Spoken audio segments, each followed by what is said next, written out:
Item ಯಾವುದೇ ಇರಲಿ try ಮಾಡಿ ಆಚಿ ಚಿಕನ್ ಮಸಾಲಾ. ರೇಣುಕಾಸ್ವಾಮಿ ಕೊಲೆ ಪ್ರಕರಣಕ್ಕೆ ಸಂಬಂಧಪಟ್ಟಂತೆ ಸೆಂಟ್ರಲ್ ಜೈಲಿನಲ್ಲಿ ಶುರುವಾಗಿದೆಯಾ ದರ್ಶನ್ ಫೈಟ್ ಅನ್ನೋ ಪ್ರಶ್ನೆ ಶುರುವಾಗಿದೆ. ಇನ್ನು ಜಾಮೀನು ವಿಚಾರಕ್ಕೆ ದರ್ಶನ್ ವರ್ಸಸ್ ಜೈಲಾಧಿಕಾರಿ ಫೈಟ್.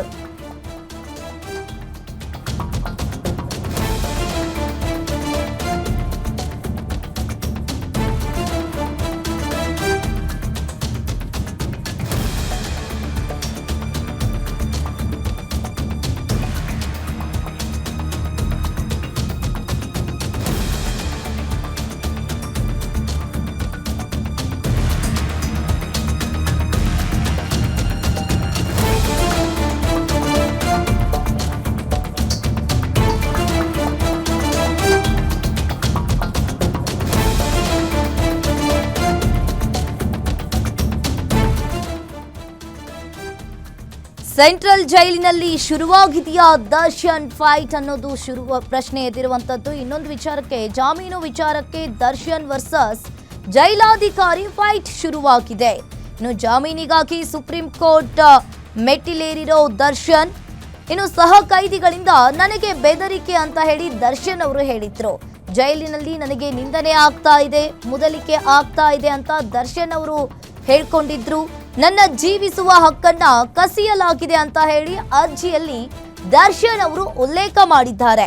ಇನ್ನು ಜಾಮೀನಿಗೆ ದರ್ಶನ್ ನೀಡಿರುವ ಕಾರಣಗಳಿಗೆ ಜೈಲಾಧಿಕಾರಿಗಳಿಂದ ಈಗ ಟಕ್ಕರ್ ಕೊಟ್ಟಿದ್ದಾರೆ.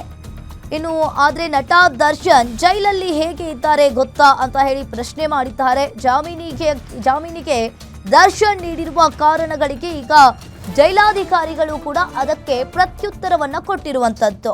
ಇನ್ನು ಸಹ ಕೈದಿಗಳಿಂದ ದರ್ಶನ್ಗೆ ಯಾವುದೇ ನಿಂದನೆ ಆಗ್ತಾ ಇಲ್ಲ, ಮುದಲಿಕೆ ಆಗ್ತಾ ಇಲ್ಲ, ಪ್ರಚೋದನೆ ಇದ್ಯಾವುದೂ ಕೂಡ ಇಲ್ಲ.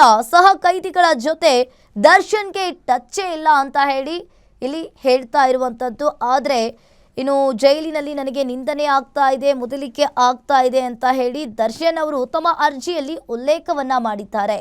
ಇನ್ನೊಂದು ಕಡೆ ಜೈಲಾಧಿಕಾರಿಗಳು ಕೂಡ ಇದಕ್ಕೆ ಪ್ರತ್ಯುತ್ತರವನ್ನ ನೀಡಿರುವಂಥದ್ದು. ಸಹ ಕೈದಿಗಳ ಜೊತೆ ದರ್ಶನ್ಗೆ ಇಲ್ಲಿ ಟಚ್ ಇಲ್ಲ ಅಂತ ಹೇಳ್ತಾ ಇದ್ದಾರೆ.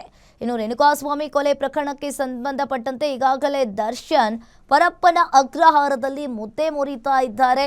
ಈಗ ಮತ್ತೆ ದರ್ಶನ್ ವರ್ಸಸ್ ಜೈಲಾಧಿಕಾರಿಯ ಫೈಟ್ ಶುರುವಾಗಿದೆ.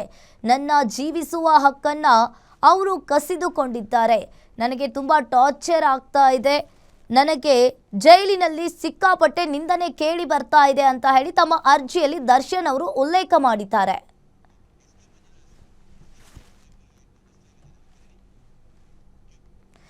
ಈ ಬಗ್ಗೆ ಹೆಚ್ಚಿನ ಡೀಟೇಲ್ಸ್ ಅನ್ನ ನೀಡ್ತಾರೆ crime bureau head S K. Manjunath. Desk live ನಲ್ಲಿ ಸಂಪರ್ಕದಲ್ಲಿದ್ದಾರೆ. ಎಸ್.ಕೆ. ಮಂಜುನಾಥ್, ಈಗ ಸೆಂಟ್ರಲ್ ಜೈಲಿನಲ್ಲಿ ದರ್ಶನ್ ಫೈಟ್ ಶುರುವಾಗಿದೆ ಅಂತ ಹೇಳಿ ಇಲ್ಲಿ ಹೇಳ್ತಾ ಇರುವಂತದ್ದು. ಇನ್ನೊಂದು ಕಡೆ ಜಾಮೀನು ವಿಚಾರಕ್ಕೆ ದರ್ಶನ್ ವರ್ಸಸ್ ಜೈಲಾಧಿಕಾರಿ ಫೈಟ್ ಶುರುವಾಗಿದೆ. ಏನಿದೆ ಇದ್ರ ಬಗ್ಗೆ ಹೆಚ್ಚಿನ ಡೀಟೇಲ್ಸ್?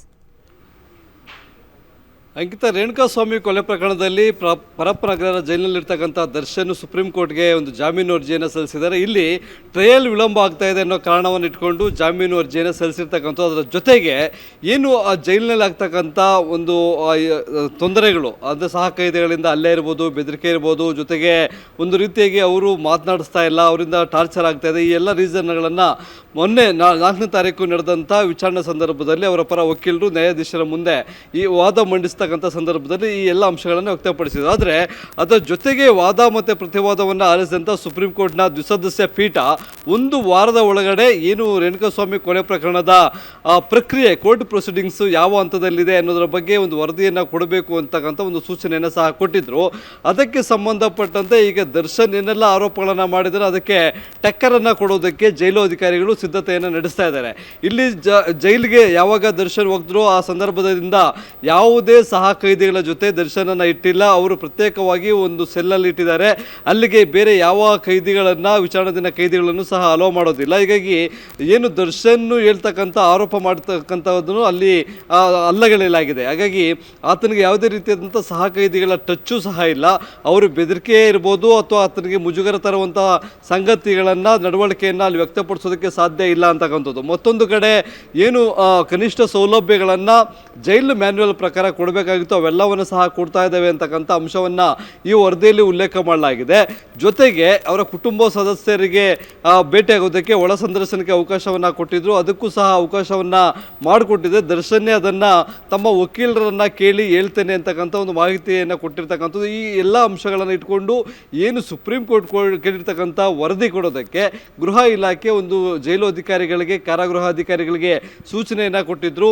ಈಗ ಸೂಚನೆ ಅನ್ವಯ ದರ್ಶನ್ ಇರ್ತಕ್ಕಂಥ ಸೆಲ್ಲು, ಅಲ್ಲಿರ್ತಕ್ಕಂಥ CCTV ದೃಶ್ಯಾವಳಿಗಳು, ಜೊತೆಗೆ ದರ್ಶನ್ಗೆ ಯಾವ್ಯಾವ ಸೌಲಭ್ಯಗಳನ್ನು ಕೊಟ್ಟಿದ್ದೀವಿ, ಜೊತೆಗೆ ಆಹಾರ ದೃಷ್ಟಿಯಿಂದ ಆತನಿಗೆ ಏನೋ ಒಂದು ಟ್ರೀಟ್ಮೆಂಟನ್ನು ಕೊಡ್ಬೋದು, ಆರೋಗ್ಯ ದೃಷ್ಟಿಯಿಂದ ಟ್ರೀಟ್ಮೆಂಟನ್ನು ಕೊಡ್ಬೋದು, ಜೊತೆಗೆ ಆಹಾರವನ್ನು ಜೈಲು ಅಧಿಕಾರಿಗಳು ಜೊತೆಗೆ ಅವರ ಫಿಸಿಷಿಯನ್ ಏನೆಲ್ಲ ಗೈಡ್ ಮಾಡಿದ್ದಾರೆ ಅದಕ್ಕೆ ಸಂಬಂಧಪಟ್ಟಂತೆ ಫುಡ್ಡನ್ನು ಕೊಡೋದು, ಇವೆಲ್ಲವೂ ಸಹ ಜೈಲು ಮ್ಯಾನ್ಯುವಲ್ ಪ್ರಕಾರವೇ ನಡೀತಾ ಇದೆ. ಹೀಗಾಗಿ ಆತ ಆರೋಪ ಮಾಡಿರ್ತಕ್ಕಂಥ ಅಂಶಗಳಿಗೆ ವಿರುದ್ಧವಾಗಿ ಜೈಲು ಅಧಿಕಾರಿಗಳು CCTV ದೃಶ್ಯಾವಳಿಗಳನ್ನು ಕೊಡ್ತಾ ಇದ್ದಾರೆ.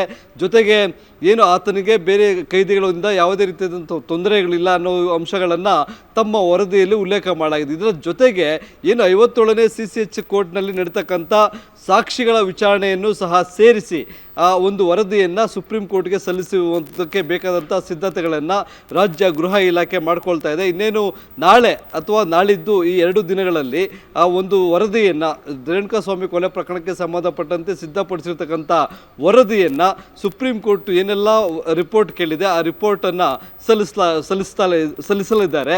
ಆ ಅಂಶಗಳನ್ನು ಅವಲೋಕನ ಮಾಡ್ತಕ್ಕಂಥ ಸುಪ್ರೀಂ ಕೋರ್ಟ್ನ ದ್ವಿಸದಸ್ಯ ಪೀಠ ಮುಂದೆ ಯಾವ ತೀರ್ಮಾನವನ್ನು ಕೈಗೊಳ್ಳುತ್ತೆ ಅನ್ನೋದನ್ನು ಕಾದು ನೋಡಬೇಕಿದೆ.